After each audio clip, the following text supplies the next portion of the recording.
Last week, Boston received a letter from the Attorney General of the United States. Yesterday, I sent out 33 letters to mayors around this country. I think 3 or 4 of them were in California alone, not surprising. I sent out letters to all of these mayors and to the governors saying, you must comply. We want to know what you're doing to comply with our federal government. So we're going to see, I'll let you know how they respond. They have 5 days to respond to me. At a time when this federal administration is already causing so much fear and harm in our communities, these threats are serious and consequential. But our same communities have told me loud and clear that silence in the face of oppression is not an option.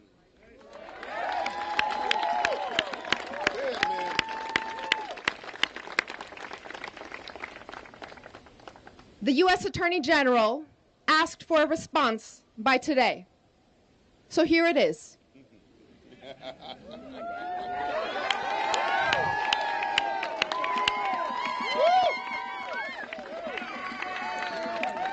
Here is our response.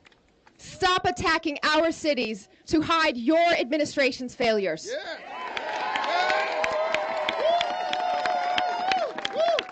Unlike the Trump administration, Boston follows the law. And Boston will not back down from who we are and what we stand for.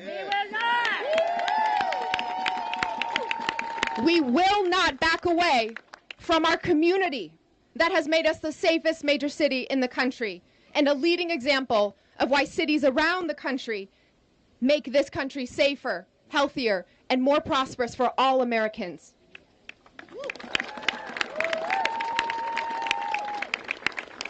To all the federal officials attacking communities that embody diversity, creativity, and moral clarity, we mayors said this in D.C. nearly 6 months ago, and I'll say it again today. You are wrong on the law, and you are wrong on safety.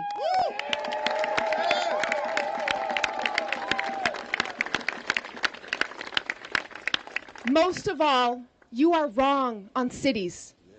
The cities that live in your minds are totally foreign to the residents living in our cities. And we are picking up the pieces of your failures to deliver on your promises. Under the Trump administration, groceries are less affordable, housing is harder to build, cures for cancer are farther away, and good news on our economy has been as hard to find as the Epstein list.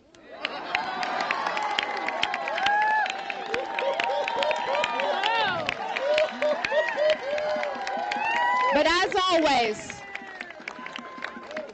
always, cities are doing everything we can to protect our residents and keep moving forward. While you are cutting health care and food assistance for our families, Boston has launched new coalitions to connect residents to fresh food, stable housing, and job training to build healthy, long lives.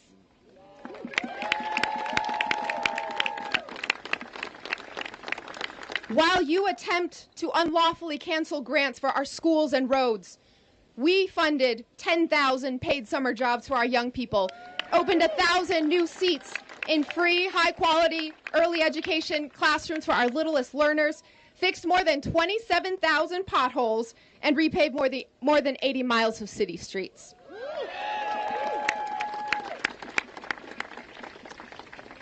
While you're slashing funding for our universities, hospitals, and research institutions, Boston is building pathways to community college and UMass Boston, joining with industry to train hundreds of residents for careers in life sciences and clean energy, and partnering with our city's largest employers to double the size of our health careers high school.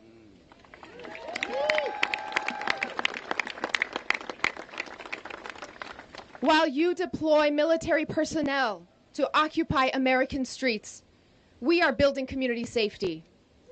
Our police don't have to hide their faces.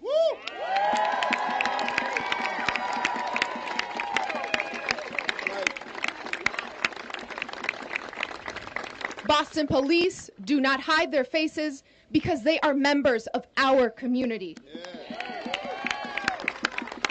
officers keep us safe by getting to know our residents, not working to remove them.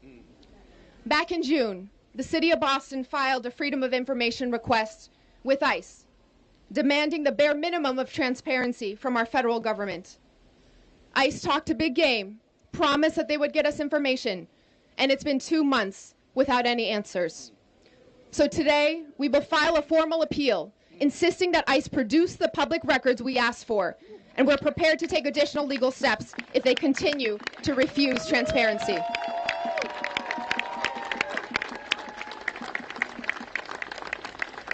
Over the last several months, we've watched Donald Trump send the National Guard into LA and DC to stoke fear and disorder.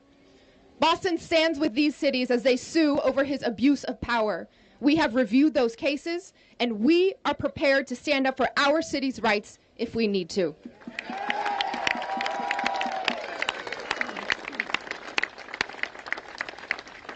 Your attacks all come back to a common aim. The Trump administration seeks to divide, isolate, and intimidate cities and make Americans fearful of one another. But Boston is proof of something far more powerful than lies and intimidation. That safety and community come from loving your neighbor as yourself.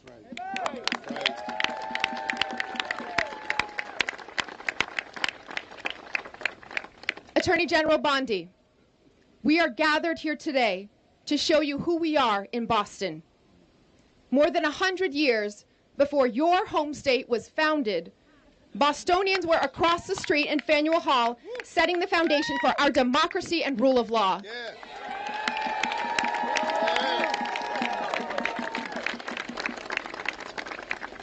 100 years before that, Bostonians were founding the first public school and public park in the country.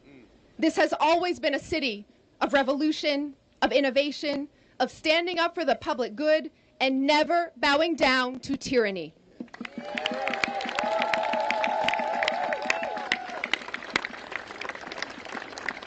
With me today, our fellow public servants and veterans, public safety and faith leaders, civil rights advocates and labor union members, teachers and business owners, entrepreneurs and artists, youth and seniors. This is our city.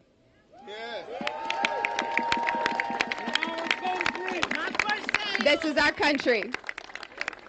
And I'm so proud and grateful to show the world who our community is here in Boston and what we're made of. Cities aren't a threat to America. They fuel the American dream. They bring us together. Great cities make our country great. Boston will never back down from being a beacon of freedom and a home for everyone.